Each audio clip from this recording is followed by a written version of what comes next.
Hello दोस्तों, कैसे हैं आप लोग। चलिए, तो लास्ट लेक्चर में ओटीपी में क्या पढ़ा था। Section 60 right to redeem right to redeem समझ में आया था कि नहीं। भाई साहब, मॉर्टगेजर का सबसे इम्पोर्टेंट राइट होता है राइट टू रिडीम। अगर कोई भी मॉर्टगेज कोई भी प्रॉपर्टी अगर मॉर्टगेज हुई है तो वो हमेशा मॉर्टगेज ही मानी जाएगी। क्यों? क्योंकि उसके पास मॉर्टगेजर के पास राइट टू रिडीम होता है, सिर्फ इसलिए। ठीक है, हम लोगों ने पढ़ा था लास्ट लेक्चर। अगर आप लोगों ने ना देखा हो, जो पहली बार ये लेक्चर देख रहा हो तो वो देख ले। और हम लोग ने इंट्रोडक्शन से पूरा स्टार्ट किया था सेक्शन 1 से, और हम लोग यहाँ तक पहुँच गए हैं। ठीक है, इसके अलावा भी हमारे चैनल पे और कौन कौन से प्लेलिस्ट हैं। इसके अलावा एसआरए है, टॉट है। ठीक है, प्लेलिस्ट में जाके इस चैनल की चेक कर लीजिएगा। आपके काम का जो हो वो आप पूरा देख सकते हैं। ठीक है, चलिए, तो हम लोग आज पढ़ेंगे भाई मॉर्टगेजी के क्या राइट होते हैं। मॉर्टगेजी के हम लोग देखे थे कि 3 इंपॉर्टेंट राइट होते हैं। क्या क्या? Right to foreclose, right to sell और right to recovered mortgage money. यही 3 राइट होते हैं ना मेन। और बहुत सारे राइट होते हैं, लेकिन ये 3 मेन है जो हम लोग को पढ़ने हैं। हम लोग मॉर्टगेज में कौन कौन सेक्शन पढ़ेंगे हम लोग ने 58 पढ़ा, ये तो इम्पोर्टेंट था ही। 59 पढ़ा, 60 पढ़ा, 67 अभी हम लोग देख रहे हैं, 68 देखेंगे, और कौन सा देखेंगे, 81 देखेंगे, 82 देखेंगे, और 91 से 94 तक देखेंगे। इतने हम लोग देखेंगे। ठीक है, इसके अलावा बाकी सारे सेक्शंस इम्पोर्टेंट नहीं है। आप लोग खुद रीड मारिएगा, ना समझ में आए तो मुझे बताइएगा। ठीक है, चलिए इस पे आते हैं। राइट टू फोरक्लोज और सेल, सेक्शन 67। चलिए बेरक खोलिए, क्या बोलता है भाई।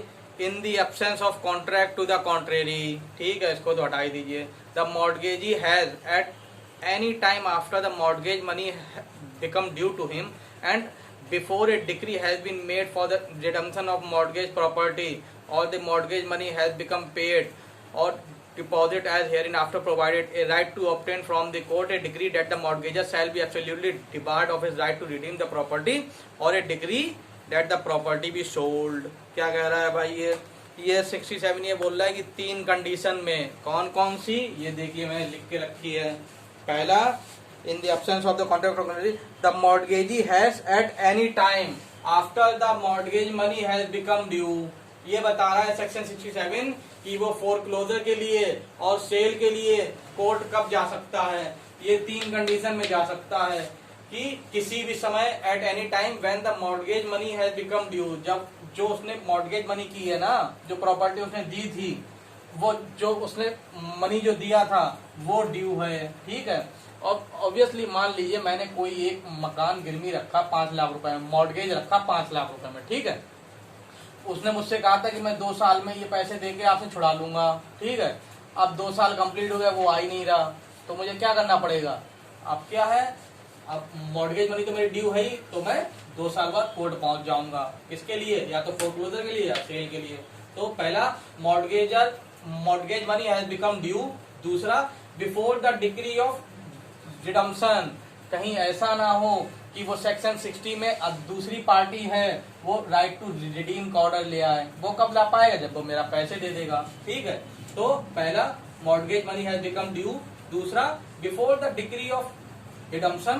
तीसरा, मॉर्टगेज मनी हैज पेड और डिपॉजिट। जब ये तीनों काम ना हो, ठीक है, कि भाई पैसा भी ड्यू है, ठीक है, ये डिक्री ऑफ रिडम्पशन भी ना लाया हो मॉर्टगेजर, और उसने पैसा पेड या डिपॉजिट भी ना किया हो, इन तीनों ही केस में मॉर्टगेजी के पास क्या राइट है कि वो कोर्ट जाए और इनमें से कोई एक डिग्री लेके आए। क्या? या तो डिग्री ऑफ फोरक्लोजर या डिग्री ऑफ सेल। पढ़िए, इसे लिखा था यहाँ पे, क्या लिखा था। और the mortgage money has paid और deposit hereinafter provided a right to obtain from the court a decree that the mortgagor shall be absolutely debarred of his right to redeem। ये जो है ना, आप अगला वाला पैराग्राफ पढ़िए। a suit to obtain a decree that a mortgagor shall be absolutely debarred of his right to redeem the mortgage property is called a suit for foreclosure। तो ऊपर दिया है ना, from the court a decree that the mortgagor shall be absolutely debarred. तो ये पूरी definition दी हुई है सूट फॉर फोरक्लोजर की। तो इसको हम लोग एक डिग्री ऑफ फोरक्लोजर भी तो कह सकते हैं, बिल्कुल कह सकते हैं भाई। जब फोरक्लोजर की पूरी डेफिनेशन लिख दी उसको हम लोग डेफिनेशन को लिख के सिर्फ फोरक्लोजर लिख ले रहे हैं। तो या तो फिर वो डिग्री ऑफ फोरक्लोजर के लिए जाए, या और a decree that the property be sold, या डिग्री ऑफ सेल के लिए जाए। ठीक है, इतनी बात समझ में आई। चलिए अब क्या है, अगर वो डिग्री ऑफ फोरक्लोजर के लिए जाता है, ठीक है, डिग्री ऑफ फोरक्लोजर के लिए वो कब जा सकता है? सबसे इंपॉर्टेंट बात, केवल वो जैसे आपने चार्ट ध्यान है ना, चार्ट में क्या था, केवल मॉर्टगेज बाय कंडीशनल सेल, सिर्फ इसी केस में वो फोरक्लोजर के लिए जा सकता है कि नहीं? केवल मॉर्टगेज बाय कंडीशनल सेल में ही उसके पास राइट होता है कि वो फोरक्लोजर के लिए जाए, ठीक है, और किसी में नहीं जा सकता। फोरक्लोजर क्या होता है? एक टाइप की डिग्री होता है जो मॉर्टगेजर को एब्सोल्युटली डिवाइड कर देता है, किससे? राइट टू रिडीम से। ठीक है, जैसे ही डिग्री ऑफ फोरक्लोजर पास होगा, मॉर्टगेजर के सारे राइट खत्म हो जाएंगे उस प्रॉपर्टी को लेके। ठीक है, फिर जो मॉर्टगेजी हो जाए वही उसका एब्सोल्यूट ऑनर हो जाएगा, उसके सारे राइट खत्म हो जाएंगे, एक्सटिंग्विश हो जाएंगे, वहीं से खत्म हो जाएंगे। ठीक, और फोरक्लोजर की डिग्री कब ला सकते हो? केवल मॉर्टगेज या कंडीशनल सेल में। खूब आता है, उस चार्ट से भी आपको ध्यान आ रहा होगा। या अगर मॉर्टगेज या कंडीशनल सेल नहीं है तो वो किसके लिए जाएगा? तो वो डिग्री ऑफ सेल के लिए जा सकता है। ठीक है, डिग्री ऑफ सेल के लिए भी उस जितने भी 6 टाइप के मॉर्टगेज थे ना, सब में जा सकता है। 6 और 7 जितने भी थे सब में जा सकता है, एक्सेप्ट अरे भाई कंडीशनल सेल में नहीं जा सकता, क्योंकि उसमें अगर कंडीशनल सेल है तो फोरक्लोजर चाहिए। दूसरा, यूज ऑफ फैक्ट्री में नहीं जा सकता। इन दोनों टाइप के मॉर्टगेज अगर होंगे तो वो सेल की डिग्री नहीं ला सकता। पहला कंडीशनल सेल, दूसरा यूज ऑफ फैक्ट्री। मॉर्टगेज या कंडीशनल सेल तो समझ में आया क्यों नहीं जा सकता, क्योंकि इसमें फोरक्लोजर के लिए जाना पड़ेगा। यूज ऑफ फैक्ट्री में क्यों नहीं जा सकता? यस, क्योंकि उसमें यूज ऑफ फैक्ट्री में उसकी कोई पेक्यूनियरी लायबिलिटी नहीं होती, है कि नहीं? यूज ऑफ फैक्ट्री मॉर्टगेज में क्या होता था, वो प्रॉपर्टी का पोजीशन दे देता था, ये लो, और वो पैसे नहीं देगा।